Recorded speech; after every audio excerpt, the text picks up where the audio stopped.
Hello and welcome to this week's YouTube video. Every 4 weeks I do a Procreate video where I try and transfer my fine art painting skills to Procreate. This week I thought I'd show you how I painted this snowy landscape. I did struggle to find a good reference photo. Ideally you want something where there is obvious foreground, middle ground and background. I couldn't find one and so generated this one in Adobe Firefly. The fencing is a bit dodgy in sections, but as this will be painted as a loose landscape, it won't matter. Before I show you the video, let's have a look at the brushes I used. They were the wet acrylic, the turpentine brush, the charcoal block, carbon stick, and finally the quad line rake. I bought this one as part of the Pro Oil Painting brush pack from Tip Top Brushes. This one is good for doing tree branches. The dry brush in Procreate is probably your best alternative. The most important thing is that you use brushes that all make different marks because this is how you will make your artwork look more painterly. I start off by putting my reference photo into Procreate and then draw around it on a separate layer. You can then put this line drawing at the top of your layers panel and use it to keep your drawing correct. Notice how I have only drawn in the basic shapes. That is all you need. Then start a new layer underneath. Do your painting on one layer just as you would if you were painting on an actual canvas. Edit out the detail. If I show you my reference photo, you'll see how much detail there is in the branches of the trees and the grassy areas in the snow. It would be very laborious to try and copy this exactly, and you would be there forever. It will also not give you a particularly painterly landscape. Remember, the eye does not see the detail that the camera picks up in the same way. The eye sees broad shapes and then focuses in on one area. This is how we must paint it. The best way to edit the detail is to squint at your reference photo. This will remove much of it. Then concentrate on the larger shapes you see and the obvious blocks of value first. You can suggest the detail just as I have with the branches of the tree and the grassy areas near the fence posts. How far you go with adding the detail is up to you, but the most important thing to remember is to start broad and then refine. See the big shapes, don't get lost in painting detail from the start. Next, I do the blocking. Blocking. I've started with the charcoal block because it gives me good texture for the snowy path. I then switch to my wet acrylic and turpentine brush to start blocking in my snow and grassy areas. Notice how rough and loose I am being at this stage. Think about the brush you are using. Where I want to block in more solid colour, I will use the wet acrylic. Where I am trying to mix the paints together, like I would if I was alla prima painting, I would use the turpentine brush. Your turpentine brush will also give you a very streaky effect, and this is not always desirable, for example in the sky area. For the trees, I am building the shapes using my wet acrylic, then I switch to my turpentine brush and then to the quad line rake. Notice how I am pulling the trees into the sky and the sky into the trees. You have to lay the strokes, then destroy them, then redraw them.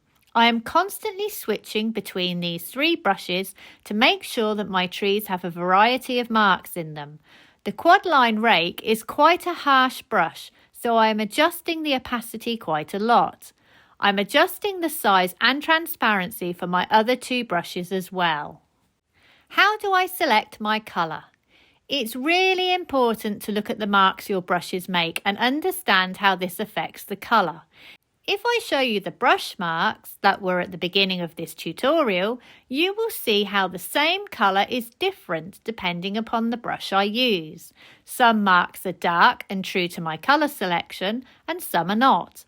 Therefore, you have to bear this in mind when selecting your colours from the colour picker and compensate for this if necessary.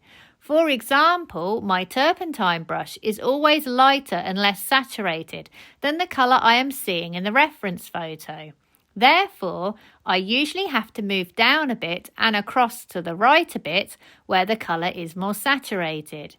If you are going to use the colour picker to help you understand what colour you are seeing in your reference photo, bear this in mind that it is only a rough approximation and don't take it too literally.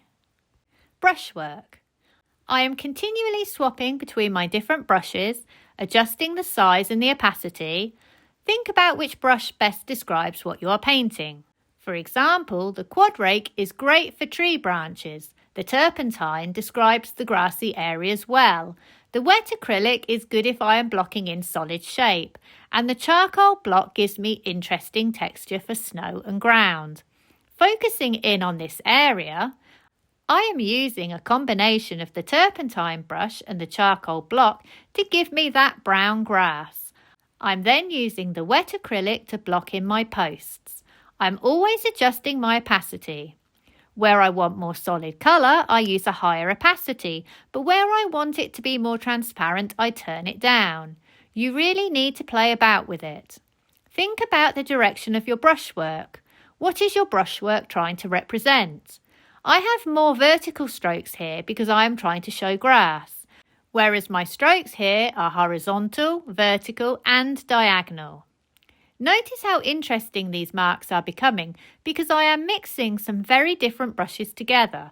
It looks quite painterly at this point. Edges. Edges are very important when trying to make artwork look painterly. You need a combination of lost, soft and hard edges. Think about which brush will give you this. A turpentine brush gives me a soft edge, but my quad rake is a harder edge. This may not be what I want. I may have to destroy some of my edges just as I've done in the tree area here. I'll do this with a wetter brush like the turpentine. Remember, hard edges will be more noticeable on the eye, so use them sparingly. My wet acrylic can give me both a hard edge and a soft edge, depending upon the opacity I use and how hard I press on my pencil tool. You can also use brushes to break edges. Notice how I have used my turpentine brush to break the edges on these tracks. I have just pulled the colour from my dark area outwards and pulled my light areas inwards. Breaking edges helps areas where the strokes may seem too dominant and boring. Ultimately, how far you choose to take this sort of artwork is up to you. I like my landscapes loose and suggestive, but if you prefer them a little bit tighter and more defined, then you can keep going with adding and refining the detail. There is no right or wrong. I hope you have enjoyed today's video and found it useful. Please like and subscribe if you can, and check out my website sarahhallidayart.com, where you will find examples of my work and also details of online classes that I run. Thank you for watching and see you for the next one.